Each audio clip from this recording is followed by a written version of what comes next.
Good evening, everyone, and welcome to the Werewolf Bar and your December edition of Whiskey with the Werewolf Hunter. I hope everyone is having a great holiday season so far. You know, for me, this time of year just seems to come around faster and faster every trip around the sun. Seems like I just get started in the holiday spirit, and now it's only a week or so until Christmas Day. Anyway, we're glad you could share some time with us tonight. And let's start things off like we do every episode with our creature of the night. Now, ordinarily, as you may know or may not know, we usually begin this with a whiskey that is our creature of the night. But because I like a good eggnog, and because, you know, it's just that time of year, we're going to take our creature of the night to a different direction and have a little eggnog. Now, my wife, she likes to buy the non-alcoholic eggnog, which is fine with me. Because frankly, nobody makes an eggnog better, for my money, than Prairie Farms. Certainly not the liquor company. So I like to take mine right out of the carton and add a little of my own whiskey to it, because I like mine with a little less egg and a little more nog.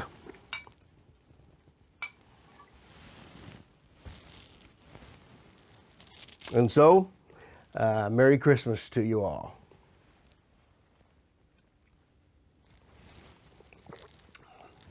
Well, we all know with the holidays comes busy times.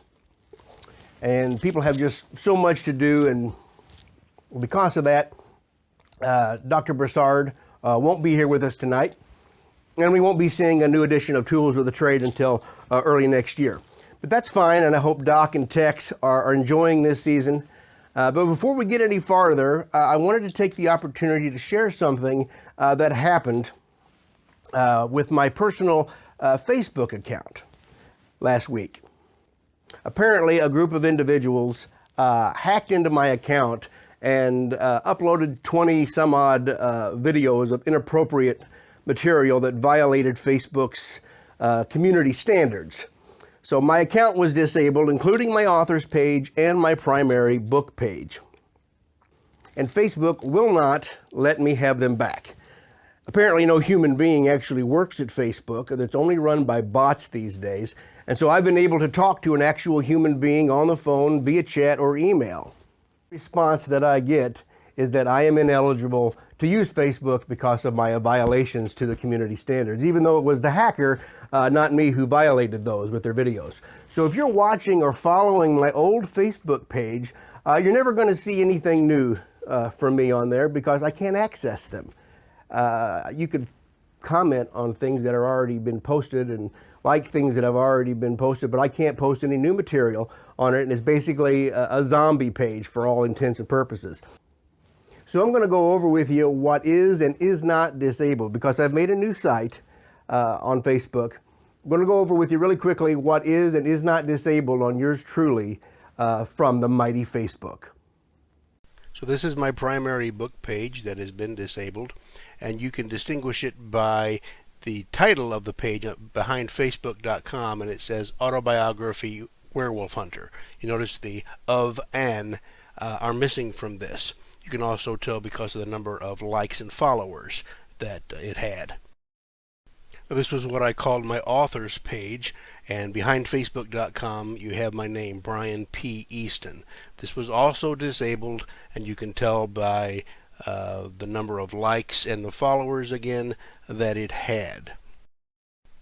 And this is the new page combining the author's page and the book page into one, and you can distinguish it by the title, Autobiography of a Werewolf Hunter, which the other one was missing the of a. This is the page you should join. This is the page you should like and follow and watch. The others are gone.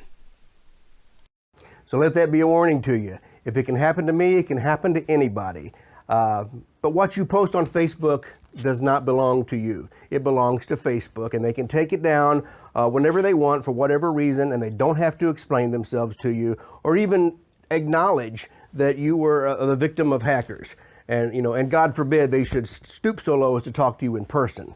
If it sounds like I'm a little bitter about this, it's because I lost tons of memories and photographs on my personal account and the last 10 years of the pages that I had grown and connected with my readers. But that's all I'm going to say about it. I'm trying to build everything back, so moving on. And you probably noticed that the Facebook page that I showed you, that is our new one, only had like 7 subscribers or followers at the beginning. We're well above that now, into the 700, so we're coming back.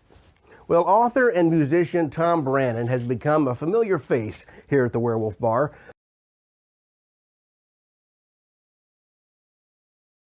Noted for his musical endeavors and his contribution to the Legends of the Werewolf Hunter anthology, which we presented last year.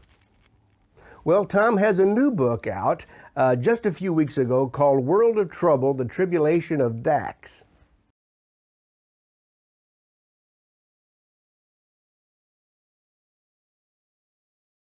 I was listening to an interview with Thom the other day, and he was talking about this book and how the main character, Terry Dax, was featured in an unpublished novella that he had written, and that those who had read it had encouraged him to expand upon it.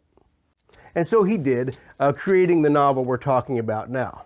So, World of Trouble, Tribulation of Dax is described as a post-apocalyptic adventure, meaning the zombie apocalypse that ruined the world is technically over and civilization has been rebuilt. Now, this doesn't mean that it's the same world that it was before. Far from it. I mean, world maps have been redrawn, state lines have changed, and there are these mile-wide black zones.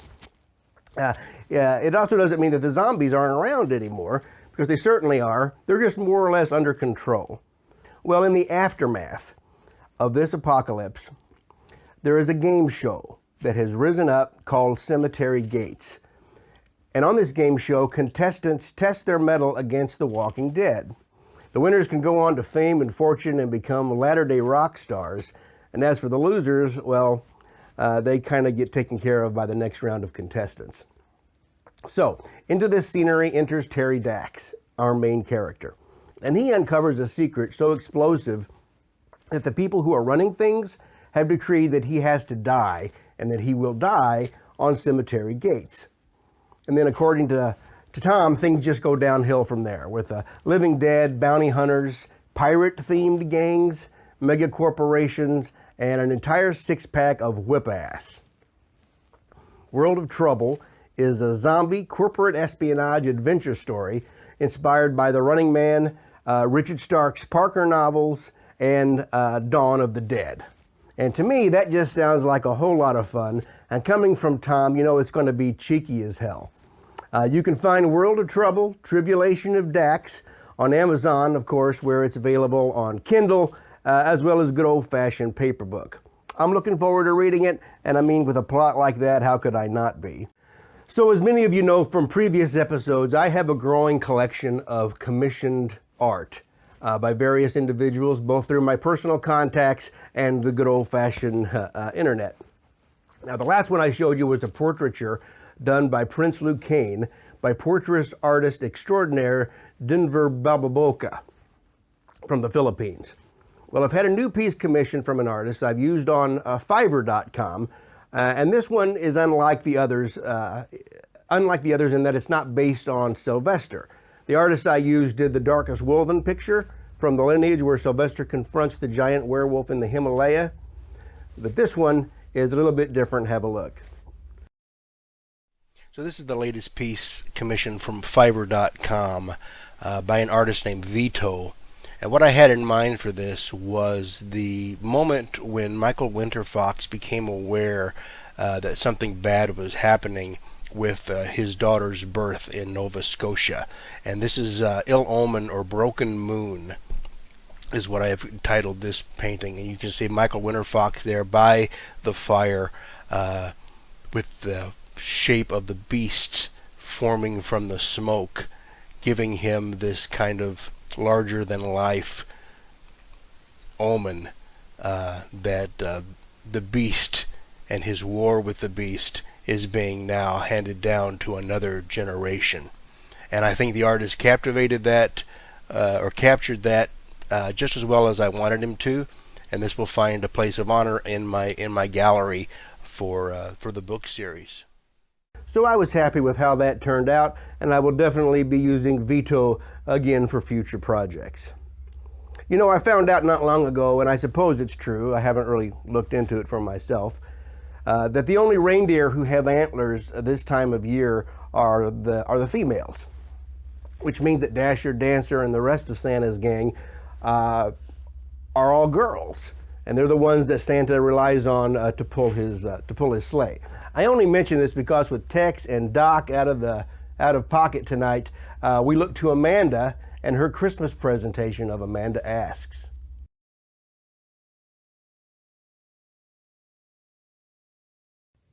Hi Brian, happy Yule. We're getting ready for the holidays here, and I'm sure you are too. And we were thinking about how the werewolf traditions are entwined with the Yule season. Now in Louisiana, Père Noel trades out his sleigh for a flat-bottom boat, his reindeer for a bunch of alligators, and is often accompanied by a red-nosed werewolf. I couldn't find a whole lot about him, but there is a song floating around the internet about the red-nosed werewolf. Maybe it's something to look into later.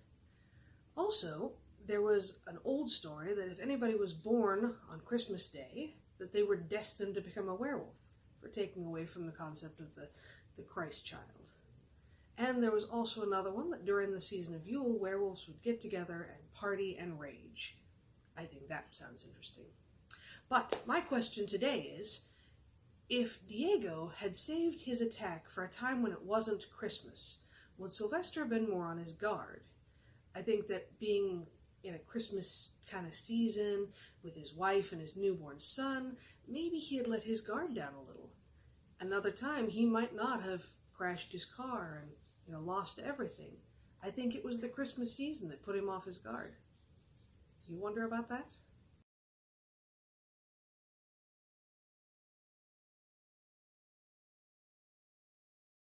So the question is, would SLJ have been more on guard when Diego attacked him and his family that night if it hadn't been the Christmas season?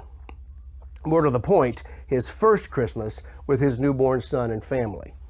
I think the answer to that is yes, although I believe it does have less to do with Christmas than it does family, if that's not splitting hairs. I mean, he was absolutely caught off guard, and being together with his family because of Christmas was a major contributor to his, shall we say, state of distraction.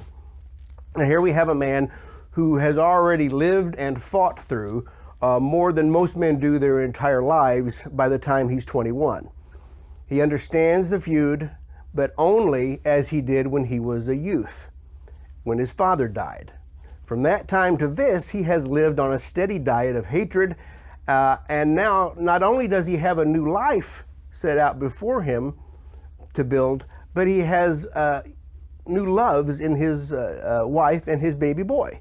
Now, Sylvester would have never admitted it, but by the time he becomes a father, he's already tired, not so much physically as emotionally.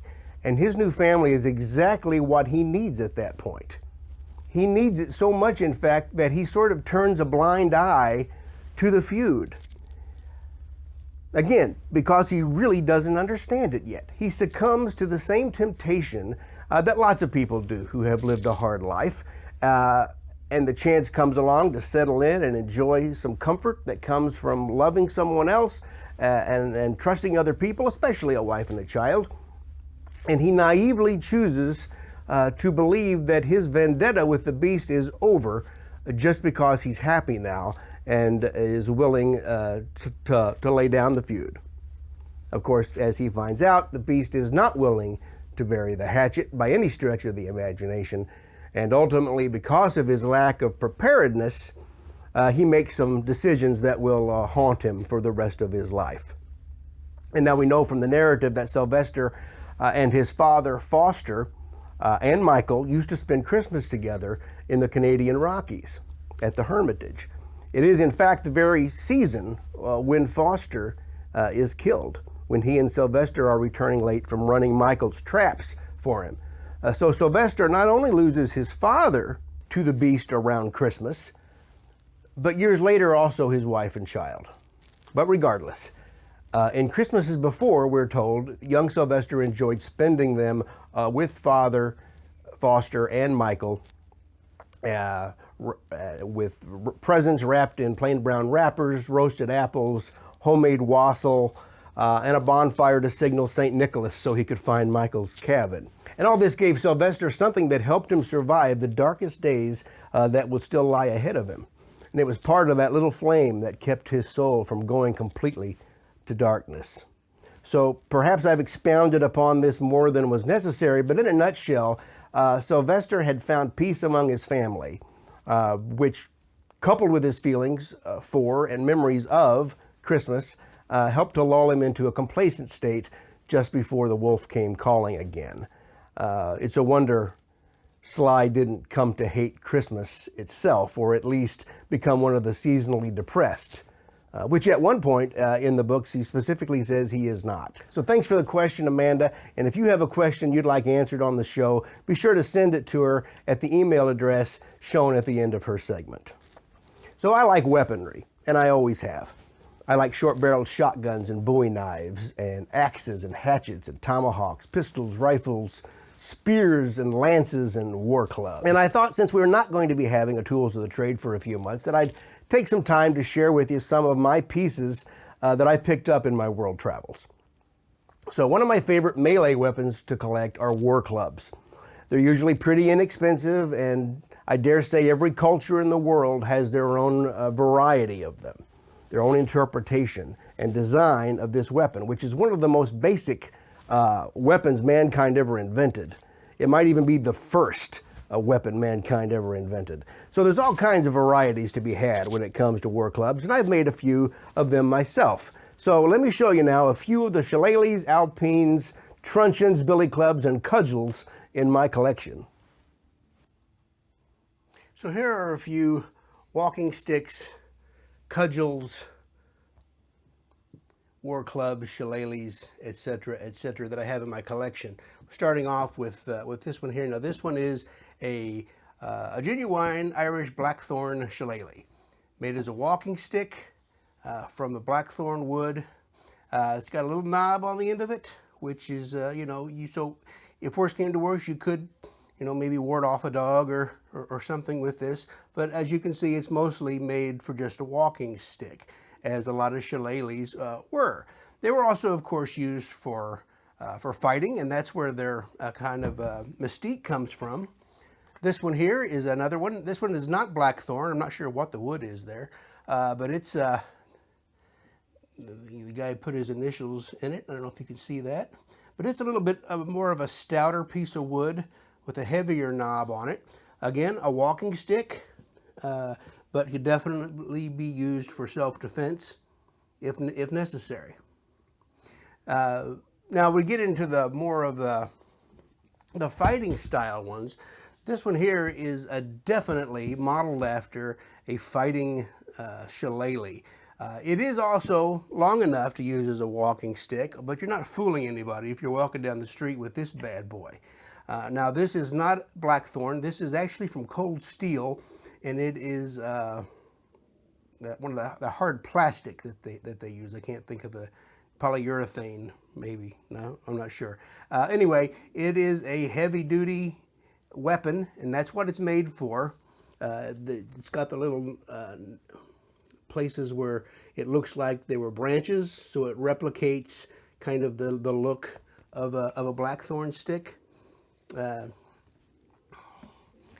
Then you move into something like this, which is not long enough to be a walking stick for anybody but maybe Yoda, but it has the same kind of balled end on it, and it is definitely for use as a weapon.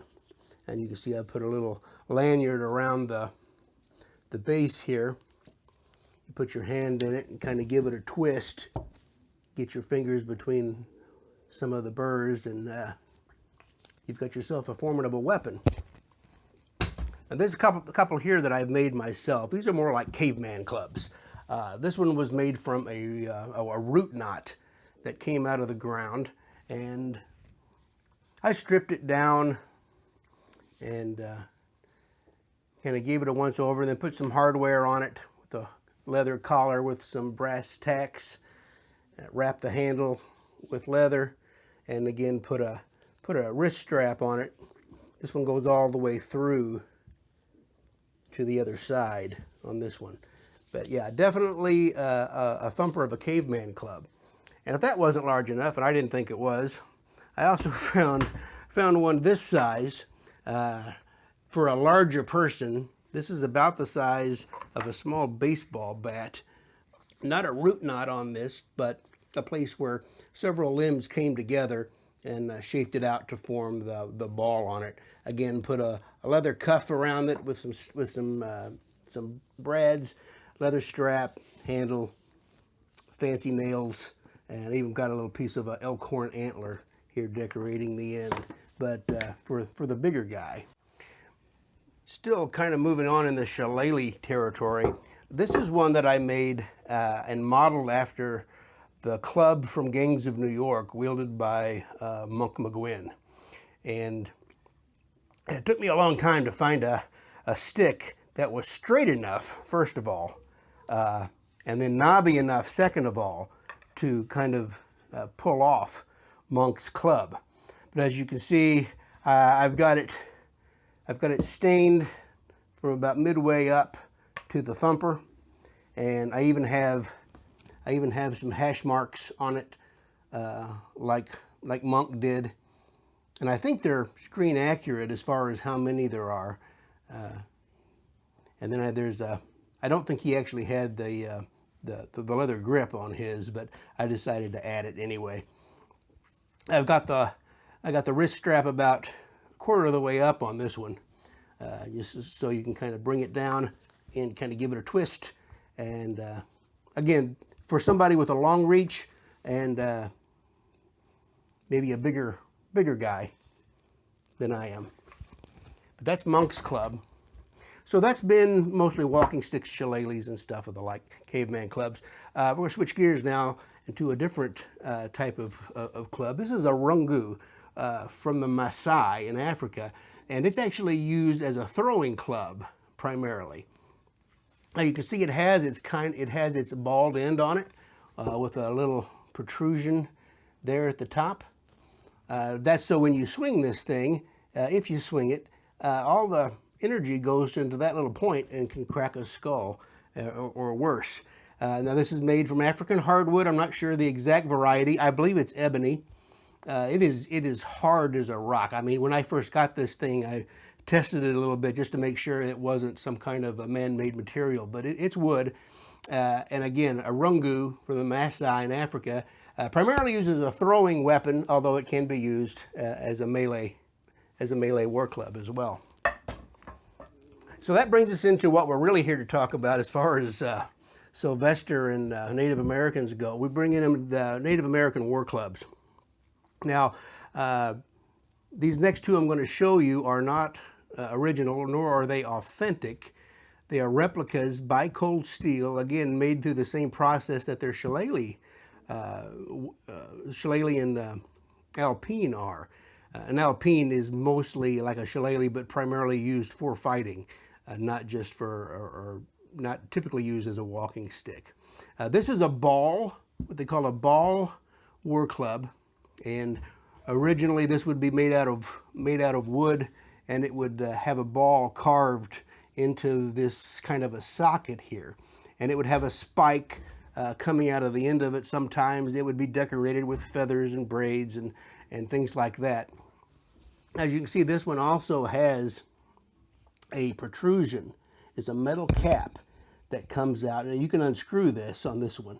But the purpose of that is if you are fighting someone and you bring the entire weight of this thing down and all of that force is concentrated right to the head of this, you're going to crack somebody a new one.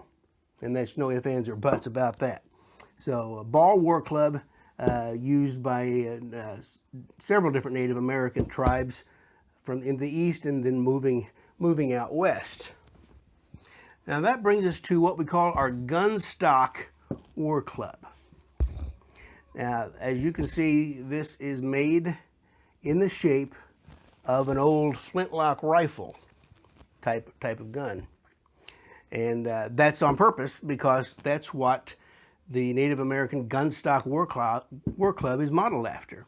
See, in the early days of the American frontier colonization, before the natives had seen guns or gunpowder, they thought that the long rifle or the musket in its shape could make a darn good war club just the way it was.